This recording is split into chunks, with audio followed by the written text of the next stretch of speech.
Class 12 में unit of concentration में ये एक छोटा सा टॉपिक था, एक स्वतंत्र टॉपिक था। इसका नाम था डाइल्यूशन लॉ। क्लास 11 में भी ये दिया गया और क्लास 12 के बच्चों को भी ये दिया गया। डाइल्यूशन लॉ का आप थ्योरी आज समझ लें ताकि आप इसके बाद आप सॉल्व कर पाएंगे। डाइल्यूशन लॉ हमारे 3 हिस्सों में डिवाइडेड है। एक हो गया डाइल्यूशन लॉ 1, एक हो गया 2, एक हो गया 3। डाइल्यूशन लॉ 1 से आप टाइप नंबर 9 न्यूमेरिकल सॉल्व कर पाएंगे, 2 से टाइप नंबर 10 और 3 से आप type number 11 from unit of concentration आप ये पूरा सॉल्व कर पाएंगे। एक एक करके थ्योरी आप पूरा समझ लें ताकि न्यूमेरिकल आपको इजी लगे। आइए, सबसे पहले एक वर्ड आया, what do you mean by dilution. Dilution मतलब हिंदी में तनुता बोलते, उसे आप क्या समझते हैं? जैसे हमने एक सॉल्यूशन लिया, उस सॉल्यूशन में सॉल्यूट को दर्शाने के लिए हमने सॉल्यूट के कुछ मोल, कुछ मॉलिक्यूल को हमने डाल दिया।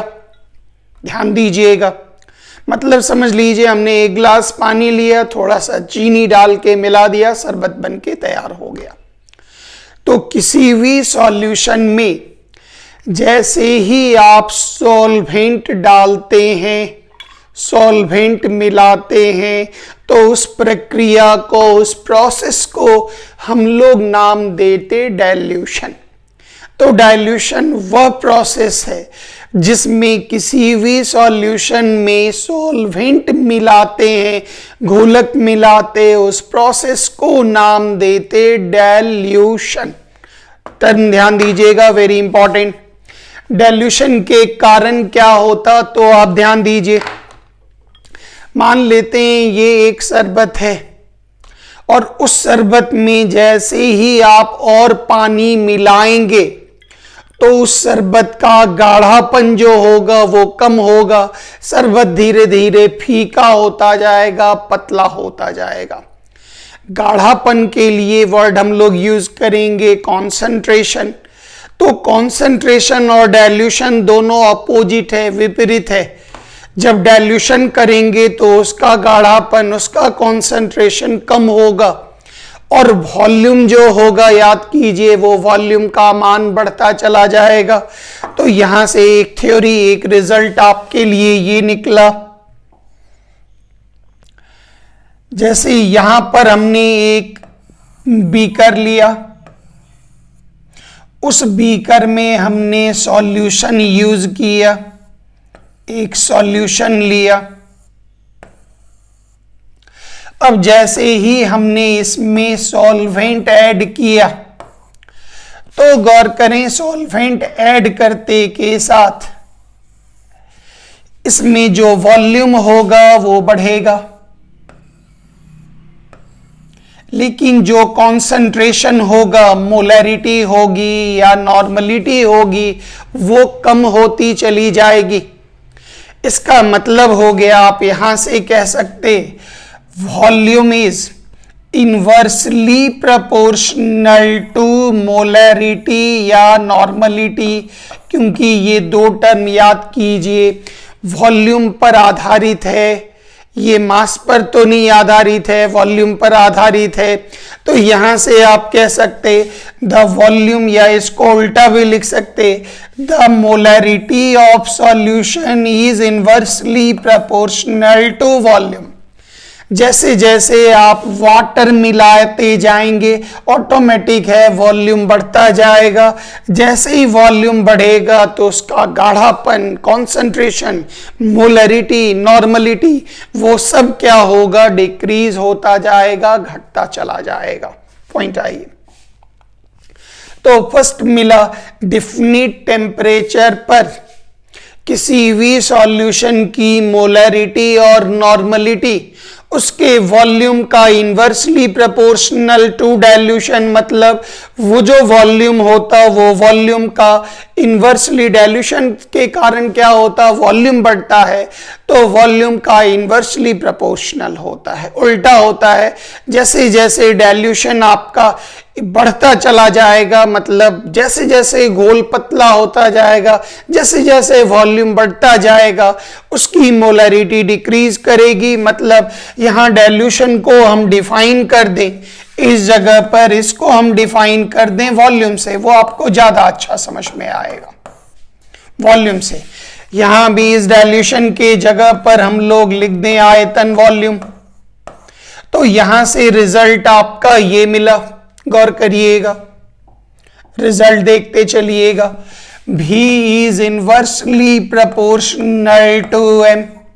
अगर ये नॉर्मलिटी में है तो V is inversely proportional to N। याद कीजिए, हटाएंगे तो एक कांस्टेंट डाला गया K, और यहां हो गया V into M is equal to K।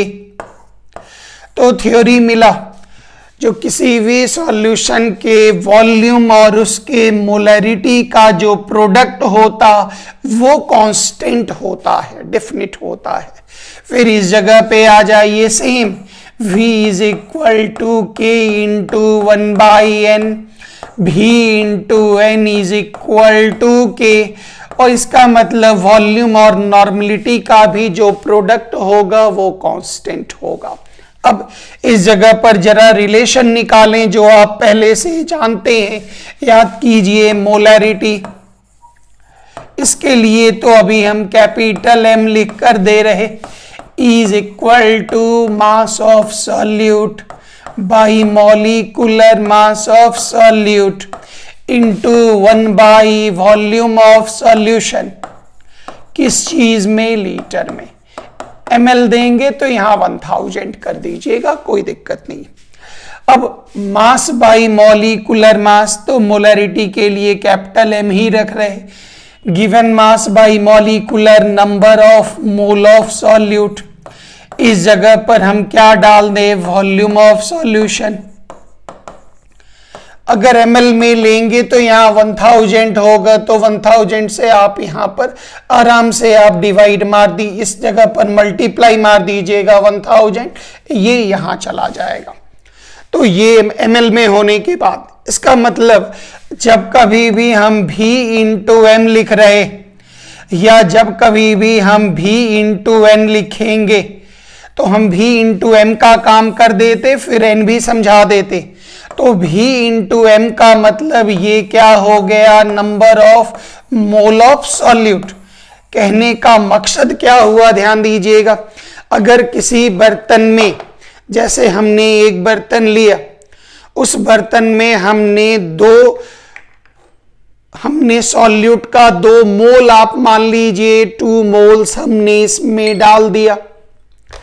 अब इसमें कितना भी वॉल्यूम आप करते चले जाएं या इसको उबाल कर आप पतला करते चले जाएं, इसको उबालकर इसके सॉल्वेंट को उड़ाते चले जाएं, लेकिन मोल की संख्या कितनी होगी? फिक्स होगी, 2 मोल।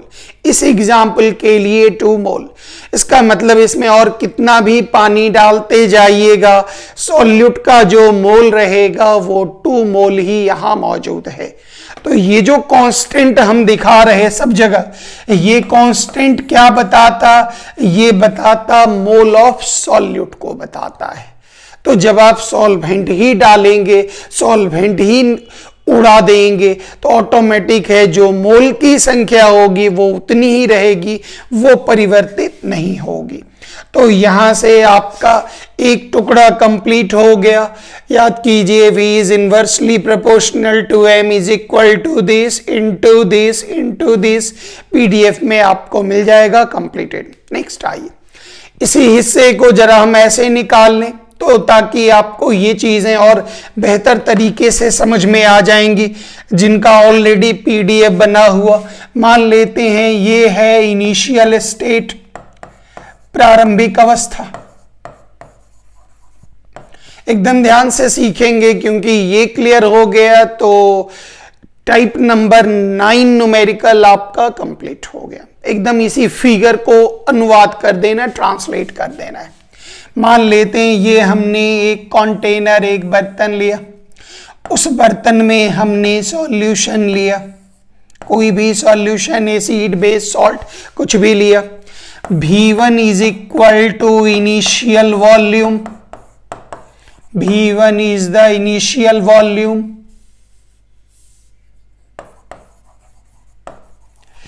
M1 is equal to initial molarity, initial molarity. इसको नॉर्मलिटी करेंगे तो आप कैपिटल N से दिखा देंगे। हम इसका डाइल्यूशन कर रहे, मतलब हमने इसमें वाटर ऐड किया, ऑटोमेटिक है इस कंटेनर में जैसे ही आपने वाटर ऐड किया तो याद कीजिए इसका वॉल्यूम क्या होगा, इंक्रीज करेगा। Now V2 is equal to final volume, याद कीजिए M2 is equal to final molarity. और ये जो हमारा स्टेट बना इसको नाम देंगे फाइनल स्टेट। ध्यान से देखते जाइएगा, फाइनल स्टेट। अब इस कंडीशन में गौर करिए, जितने भी सॉल्यूट के पार्टिकल मौजूद होंगे, मान लेते हैं ये हमारे पास सॉल्यूट के 5 पार्टिकल मौजूद हैं। जैसे ही आपने वाटर डाल दिया तो सॉल्यूट में कोई वृद्धि, कोई कमी नहीं होगी। बस अंतर क्या होगा, इन पार्टिकल के बीच की दूरी जो हो गई, डिस्टेंस, वो बढ़ गया। पार्टिकल की संख्या में कोई परिवर्तन नहीं, मोल की संख्या में कोई परिवर्तन नहीं। मतलब आप यहां से अपना रिजल्ट निकाल सकते, V1 into M1 is equal to K, और यहां से रिजल्ट निकाल सकते V2 into M2 is equal to K। और फ्रॉम इक्वेशन 1 एंड 2 आप रिजल्ट निकाल सकते V1 M1 is equal to V2 M2, V2 M2। अगर ये क्वेश्चन नॉर्मलिटी में दी जाए तो V1 N1 is equal to V2 N2। उम्मीद है ये चीजें आप समझ पा रहे होंगे। Dilution law part 1 finish. एकदम ध्यान से देखते चलिए। डाइल्यूशन लॉ का पहला टुकड़ा जो आपके पास है वो कंप्लीट हुआ।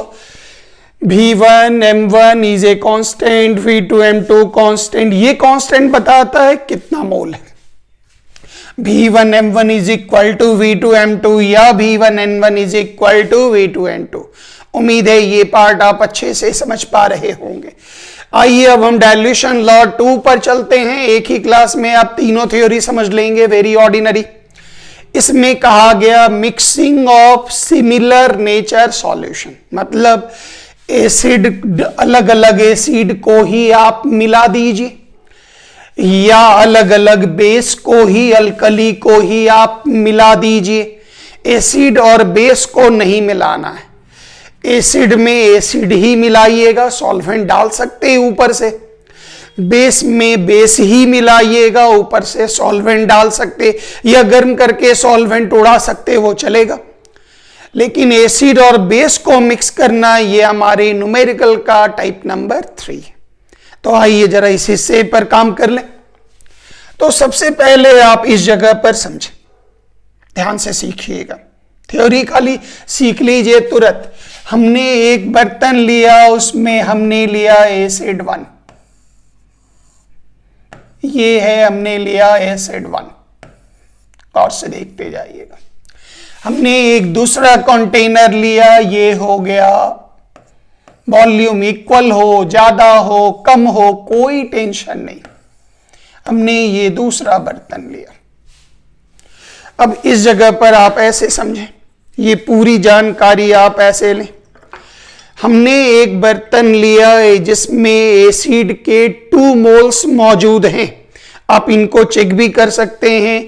एसिड के हमारे पास 2 मोल्स मौजूद हैं, 2 अलग अलग किनारे पर 2 मोल्स मौजूद हैं। हमने एक दूसरा बर्तन एसिड का लिया, उसमें हमारे पास 3 मोल्स मौजूद हैं, मोल 1, मोल 2, मोल 3। मतलब इसके अंदर 6.022 10 to the power 23, ऐसे समझ लीजिए। तो 3 मोल हमने लिया। तो फर्स्ट वाले ये था हमारा फर्स्ट एसिड और ये है हमारा सेकंड एसिड। ध्यान दीजिएगा, इन दोनों के लिए जरा डाटा आ जाइए। V1 हो गया इस एसिड का वॉल्यूम, V2 हो गया इस एसिड टू का वॉल्यूम, M1 हो गया एसिड 1 की मोलैरिटी, और M2 हो गया एसिड 2 की मोलैरिटी, एसिड 2 की मोलैरिटी। अभी तुरंत आप जानते हैं V1 इंटू M1 का मान क्या होगा, कांस्टेंट। ये कांस्टेंट क्या बताएगा उसमें कितना मोल है, तो अभी तुरंत याद कीजिए हमने कितना मोल लिया था पहले बर्तन में, 2। समझाने के लिए हम लिख कर दे रहे। इस जगह पर आइए, तुरंत V2 इंटू M2 का मान भी कांस्टेंट, और ये बताएगा इसमें कितना मोल था। याद कीजिए इस एसिड में भी मोल की संख्या कितनी थी, इज इक्वल टू, इस एसिड में भी मोल की संख्या कितनी थी, 3 मोल। तो फर्स्ट वाले एसिड में आपके पास 2 मोल्स दिख भी की जाएगा, उम्मीद है। सेकंड वाले एसिड में आपके पास 3 मोल्स दिख रहा होगा। अब आइए इन दोनों एसिड को, ध्यान दीजिएगा, इन दोनों एसिड को मिक्स करना है, मिलाना है। बहुत इंपॉर्टेंट पॉइंट। जैसे ही दोनों को मिलाए तो याद कीजिए टोटल वॉल्यूम अर्थात V is equal to V1 plus V2। ध्यान से, मतलब अगर ये 200 ml है और ये 300 ml है, दोनों को एक बर्तन में आप मिलाएंगे तो टोटल कितना होगा, टोटल होगा 500। Very very important line. इसका जो फाइनल स्ट्रेंथ होगा, फाइनल कॉन्सेंट्रेशन होगा, मान लेते हैं वो M, और गौर करिएगा M not equal to M1 plus M2। बहुत लोग यहां क्यों सर, ठीक तो है, V is equal to V1 plus V2, M is equal to M1 plus M2। नहीं होगा। क्यों नहीं होगा, आप ही जवाब दीजिए, हम आपसे जवाब चाहते हैं, बताइए। समझ लीजिए ये है 40 डिग्री पर पानी या कोई सॉल्यूशन 40 डिग्री पर, टेम्परेचर का हिसाब बताइएगा। ये है हमारा 60 डिग्री का पानी। अच्छी बात है, दोनों को मिला देंगे तो वाटर का टेम्परेचर 100 डिग्री। तो आप तुरंत कैसे सर 40 लेंगे, 50, 60 लेंगे, मिला देंगे तो 40 और 60 के बीच का होगा, 50 या जो भी हो, लेकिन वो 40 से ज्यादा और 60 से कम होगा। 100 कैसे हो जाएगा, तब तो 4 बर्तन का ठंडा पानी मिला देंगे तो वो 100 जोड़ देंगे तो पानी खोलने लगा, नहीं संभव है। अगला एग्जाम्पल देखिए, मान लेते हैं ये शरबत मेरा फीका है, ज्यादा मीठा नहीं, फीका शरबत है, और ये शरबत मेरा बहुत गाढ़ा है। अब जैसे ही दोनों को मिलाएंगे तो क्या मीठापन जुड़ जाएगा, जवाब मिला नहीं। जैसे ही मिलाएंगे याद रखिएगा जो शरबत बना उसका वॉल्यूम, आयतन जुड़ जाएगा, लेकिन उसका जो मीठापन होगा वो गाढ़ा वाले से कम और फीका वाले से ज्यादा होगा। नहीं क्लियर हुआ, एक और उदाहरण आप समझ लीजिए, बहुत इजी है, एकदम वेरी वेरी इजी। इस एग्जाम्पल में आप ध्यान दीजिएगा, बहुत सिंपल है। ये हल्का लाल रंग, ये एकदम गाढ़ा लाल रंग, जैसे ही मिलाइएगा तो जो कलर होगा वो गाढ़ा लाल से कम और हल्का लाल से अधिक, मतलब दोनों के बीच का कलर होगा। बस यही पॉइंट इसका, सबसे महत्वपूर्ण बात यही है, जो फाइनल कॉन्सेंट्रेशन या मोलरिटी किसी कीमत पर आपस में नहीं जुड़ेगा। Very important. अब ध्यान से तो याद कीजिए, इसमें मोल को हमने बॉल से दिखाया 2 मोल्स, इसमें भी हमने बॉल से दिखाया कितना 3 मोल्स। जैसे ही हमने दोनों को मिलाया, बर्तन थोड़ा बड़ा कर ले, है मेरे पास यहां बड़ा बर्तन, पूरा बड़ा बर्तन है। जैसे ही हमने मिलाया दोनों को, अब आप बताएं टोटल मोल की संख्या कितनी होगी, तो इज इक्वल टू 5। पहले में 2 मोल, बाद में 3 मोल, इज इक्वल टू 5 मोल। तो यहां से थ्योरी उठा रहे। इस जगह पर भी याद कीजिए v इंटू एम का मान क्या होगा, कांस्टेंट, और इस कांस्टेंट के लिए आप मान रख लीजिए n, ध्यान दीजिएगा। इसका मतलब v इंटू एम का मान k हुआ, वो n हुआ, और n का वैल्यू कितना होगा 5, और वो 5 किसके बराबर होगा, तो याद कीजिए n अर्थात 5 इज इक्वल टू 2 प्लस 3, ये 2 क्या था n1, तो ये हो गया n1 प्लस n2। तो इस n इज इक्वल टू 5 के जगह पर आप क्या लिख देंगे, v इंटू एम। इस n1 के जगह पर आप क्या लिखेंगे, v1 इंटू m1। इस n2 के जगह पर क्या लिखेंगे, v2 इंटू m2। इसका मतलब हो गया v into M is equal to v1 m1 plus v2 m2। Dilution law का ये हिस्सा संभालिएगा। इसी चीज के लिए हम पूरा काम कर रहे हैं एसिड 1। गौर करिए, इस एसिड 1 के लिए वॉल्यूम हो गया v1, molarity m1, v1 m1 का मान कांस्टेंट, ये क्या बताएगा, आपके पास पहले सॉल्यूशन में 2 मोल था। इधर हो गया v2, मोलरिटी, ये कांस्टेंट, ये बता रहा दूसरे सॉल्यूशन में 3 मोल्स था। जैसे ही आपने दोनों को मिलाया तो याद कीजिए टोटल वॉल्यूम हो गया v1 प्लस v2, लेकिन total molarity m1 plus m2 नहीं होगा, उसका मान m1 और m2 के मान के बीच में होगा, और v इंटू एम का मान फिर से क्या होगा, कांस्टेंट। और याद कीजिए ये होता था n और n का वैल्यू कितना होता था 5, तो इन दोनों का प्रोडक्ट होता था 5, और याद कीजिए 5 इज इक्वल टू 2 प्लस 3। 2 के लिए मान आपने लिख दिया v1 m1, 3 के लिए v2 m2। अगर तीसरा चौथा एसिड मिलाएंगे तो जोड़ते चले जाएंगे। Theory completed, lecture number 2 complete. अगर अल्कली होगा तो सेम ऐसे ही फॉर्मूला हम डालते जाएंगे। Dilution law part 2 complete. अब आइए डाइल्यूशन लॉ 3 पर। इस हिस्से में थ्योरी को आप ऐसे समझें ताकि आप पूरा काम कर सकें, पूरा जस्टिस कर सकें, पूरा काम आप, पूरा रिजल्ट आप ध्यान से देखते चलेंगे। जरा हम डाइल्यूशन लॉ 3 की तैयारी 1 मिनट में कर लें। अब इस जगह पर पूरे एग्जाम्पल को आप समझें। ये है हमारे पास एसिड 1, 2 मोल। ये हो गया एसिड 2, ये हमारे पास 3 मोल, उम्मीद है दिख रहा होगा 3 मोल और 2 मोल। इस जगह पर हम एक अल्कली ले रहे, और अल्कली जो एक्वस मीडियम में वाटर में हाइड्रोक्साइड आयन देगा, तो मान लेते हैं इसके पास है, इस अल्कली में है 1 मोल। और फिर एक और अल्कली लिया गया, हमने एक और अल्कली लिया, और इस अल्कली में मान लेते हैं 2 मोल है, इस अल्कली में 2 मोल है। तो ध्यान दीजिएगा, अल्कली में ये 2 मोल, अल्कली में ये 1 मोल, ये 2 बर्तन ये रहे। एसिड में याद कीजिए ये हुआ 2 मोल, और एसिड में हो गया 3 मोल।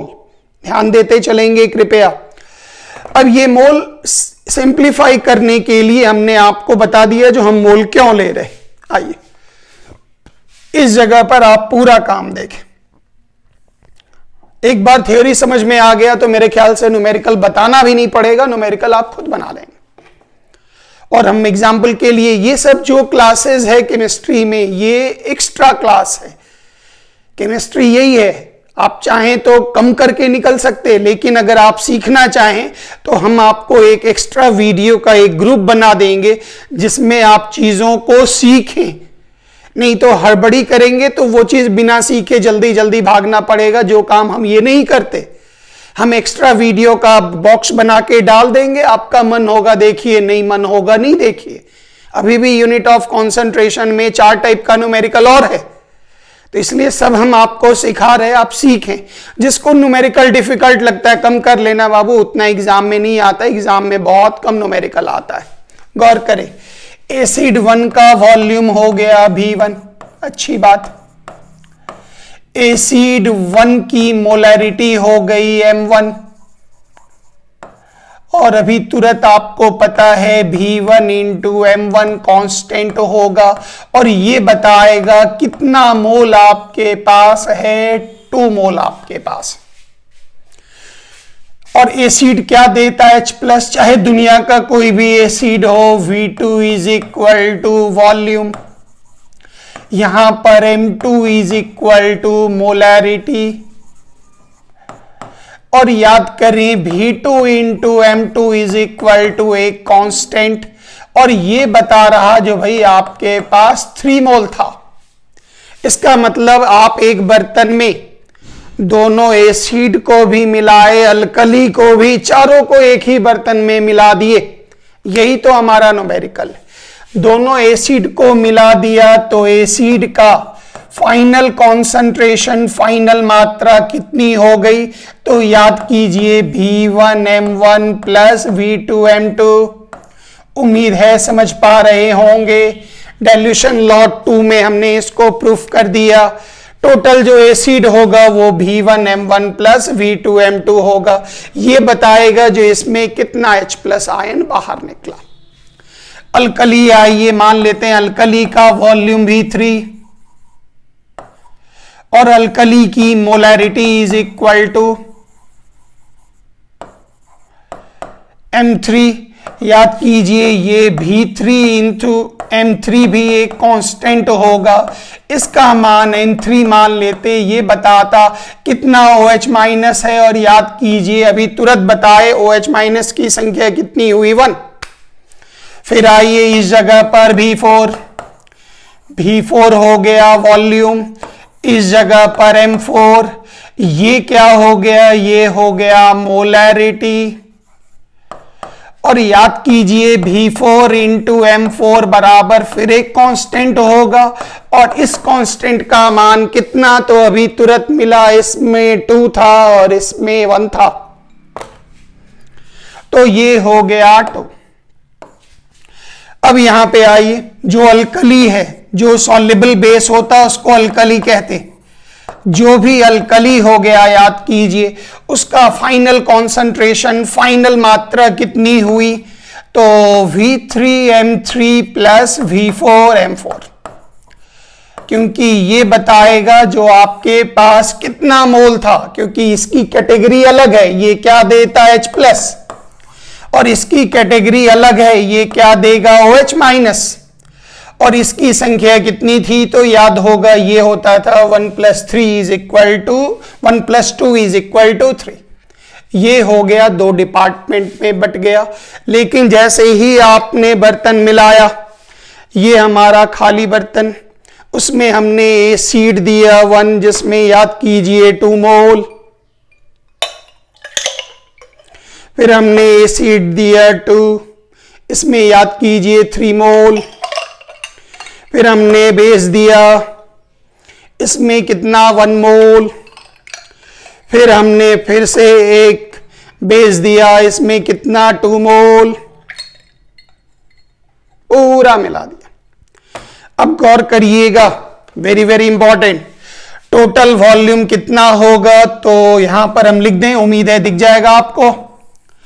Total volume is equal to V is equal to V1 plus V2 plus V3 plus V4, पूरा जुड़ जाएगा, टोटल वॉल्यूम ऐड हो जाएगा। लेकिन अब इसमें फाइनल सॉल्यूशन कैसा बनेगा, इसको ढूंढने के लिए जरा हम काम करें, ध्यान से देखिए उन कामों को, अंतिम पढ़ो। एसिड मिक्सचर में हमने सेम काम किया, V1M1 V2M2, एसिड मिक्सचर में V1M1 प्लस V2M2। फिर आ जाइए अल्कली में V3M3 V4M4, टोटल कितना V3M3V। ये हमने PDF के लिए इतना डिटेल लिखा ताकि आप अच्छे से यहां पर देखने में कोई भी दिक्कत हो तो आप अच्छे से PDF में देखकर पूरा क्लियर कर लें। मेन तो न्यूमेरिकल है, थ्योरी आपका क्लियर हुआ कि नहीं वो तो पता चलेगा न्यूमेरिकल में। अब उसके बाद फाइनल वॉल्यूम कितना हो गया, V1 V2 V3 V4, और final strength not equal to M1 M2 M3, क्योंकि ये अलग अलग कैटेगरी में, ये अलग अलग कैटेगरी में बटे हुए हैं। अब आप ध्यान दीजिएगा, मान लेते हैं एसिड वाला टुकड़ा बड़ा है, तो ध्यान रखिएगा जब भी आप एसिड के साथ अल्कली मिलाते हैं तो एसिड देगा H+ आयन, और अल्कली जो देगा वो देगा OH- आयन, और इन दोनों में 36 का आंकड़ा है। H+ और OH- एक दूसरे के साथ लड़ेगा, एक दूसरे के साथ न्यूट्रलाइज होगा, उदासीन होगा, और दोनों लड़ने के बाद मरने खपने के बाद बनेगा H2O। H+ OH शहीद होकर ये बन गया H2O, वाटर में तब्दील। अब गौर करिए, हमारे पास अभी तुरंत आपने देखा 5H+ था, OH- की संख्या कितनी थी 3, वीडियो पीछे रिवाइंड करके देख लीजिएगा। मतलब ज्यादा कौन है तो ज्यादा एसिड है, तो जो ज्यादा होगा याद रखिएगा वो हो जाएगा पॉजिटिव, और जो कम होगा वो हो जाएगा नेगेटिव। मतलब इसमें सिंबल माइनस देना है। और ओवरऑल पूछे तो गौर करिए, 1H 1OH से जुड़कर वाटर, तो 3OH से 3 हाइड्रोजन जुड़कर 3 वाटर बना दिया, 2H+ बचा रह गया। इसलिए सॉल्यूशन की प्रकृति क्या होगी, नेचर क्या होगा, एसिडिक। तो जो ज्यादा बड़ा होगा वो हो जाएगा प्लस, जो छोटा हो जाएगा वो हो जाएगा माइनस। अगर अल्कली बड़ा हो जाए तो अल्कली वाला पोर्शन प्लस, और एसिड वाला जो पोर्शन होगा वो हो जाएगा माइनस, और सॉल्यूशन की प्रकृति क्या हो जाएगी, अल्कली। और उसके बाद कुछ नहीं करना है, भी से इसको डिवाइड कर दीजिए, आपको m का मान मिल जाएगा, आंसर कंप्लीटेड। तो ये हो गया हमारे टाइप का, हमारे थ्योरी का अंतिम पार्ट, जिसमें हमने आपको डाइल्यूशन लॉ 1, 2 और 3 पूरा समाप्त कर दिया।